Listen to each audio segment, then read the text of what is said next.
These are the instructions for the Vintage Autopress for Photoshop. So I tried to make this as easy to use as possible, but I'm going to cover everything that I can think of inside this document to make sure that you know all the different options that are available here. And I'm going to go from the top to the bottom of the layers on the Photoshop document just to show you all the different settings and things you can play around with. So when you start, you can either pick the portrait, landscape, or square file. Just pick whichever one suits what you're trying to create best in terms of the format of the page. And up at the top here, there's a layer called double click to place artwork.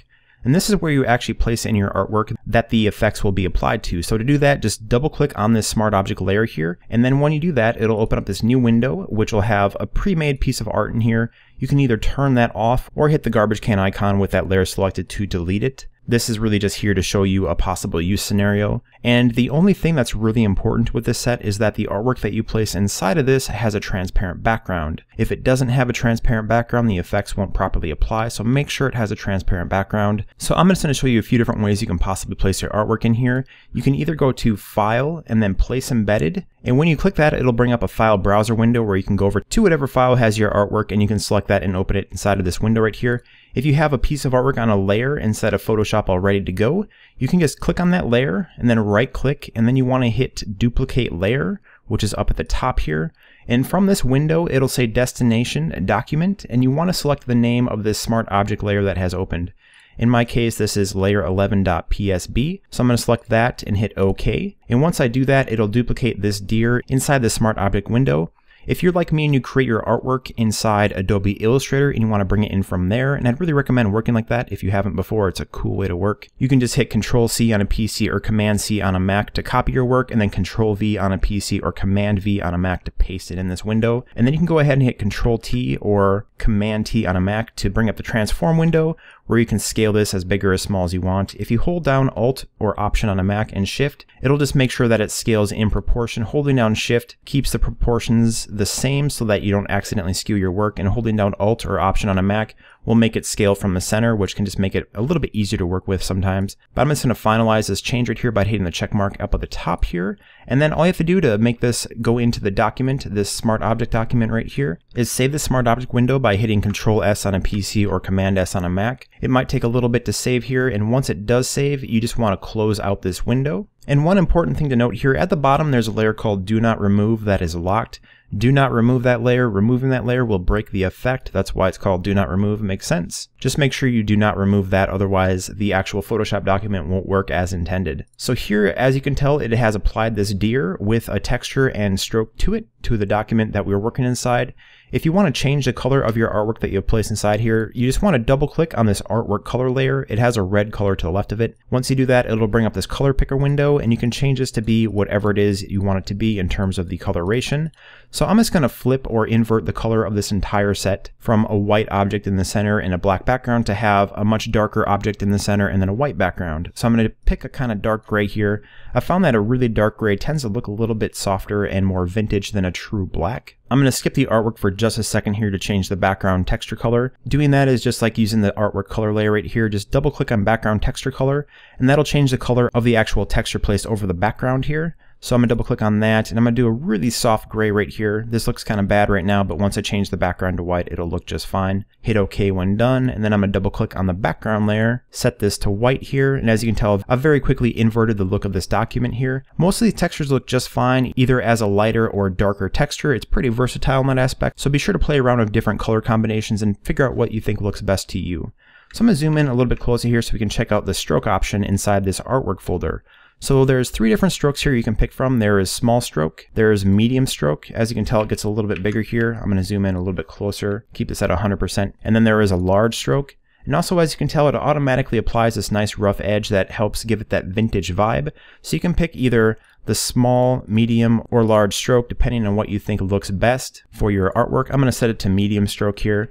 And I'm doing that by clicking on the eyeball icon. As you can tell on the left-hand side here, there are boxes, some of which have eyeballs, some of which don't. The eyeball just means that current layer is visible. So clicking on that eyeball or empty box will either turn on or off the visibility of that layer depending. So if, for example, you don't want any stroke at all, you can either turn off the visibility of the stroke folder. As you can tell, it removes that stroke and we just have our outlined object here.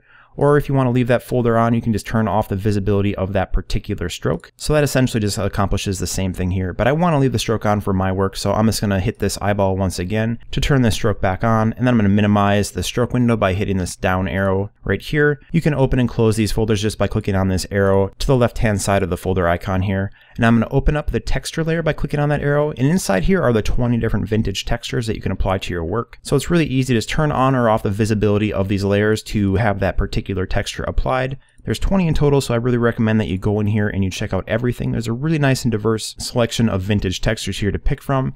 And you can, if you feel like doing so, turn on multiple layers, which will have the texture effects overlap each other. You might get some really interesting effects by doing that, so you can feel free to go in here and turn on a few of these different layers to create all new custom effects. Like this is a pretty interesting interaction right here, where if I turn off the secondary layer, you get the original texture layer right there.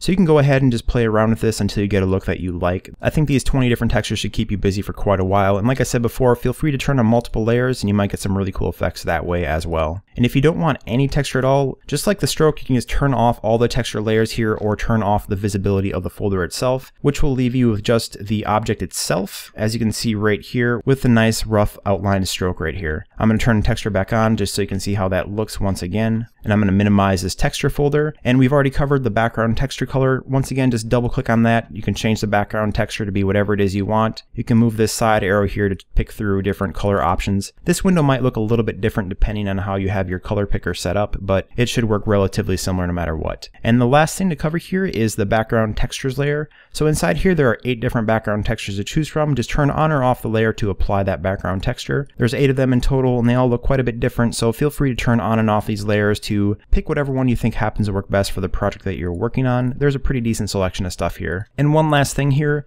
these added vintage elements that are included in this set are in both Photoshop or Illustrator format, so feel free to use whichever one you think happens to work the best. If you want to apply them inside your document, there's only one thing you really have to think of. So I'm going to hit Control-C on a PC or Command-C on a Mac to copy this pipe right here. And if you want to put work inside this document, but you don't want the texture effects to overlap it, so basically instead of putting inside this Smart Object window right here, you can just copy and paste it into your document. So I'm going to do that right now. I'm just going to resize this really quick right here and place it over here. So just place anything that you don't want any of these effects to be applied to above the smart object right here at the top. That's called double click to place artwork. And by the way, I saw that I had mine turned on, but in general, you want to leave this double click to place artwork smart object layer turned off, the visibility of it turned off. So to just make sure that is turned off, it might break the effects if it is turned on sometimes. But so long as you place your objects that you don't want the texture applied to above this smart object, you should be good to go. It doesn't matter if they're vector or whatever. You can just copy and paste or draw in your own objects above here. If you want to, for example, place in some text, but you don't want the effect applied to it, that is a pretty easy way to do it. I'll just quickly place this inside the smart object here so you can see how it looks with the texture applied to it.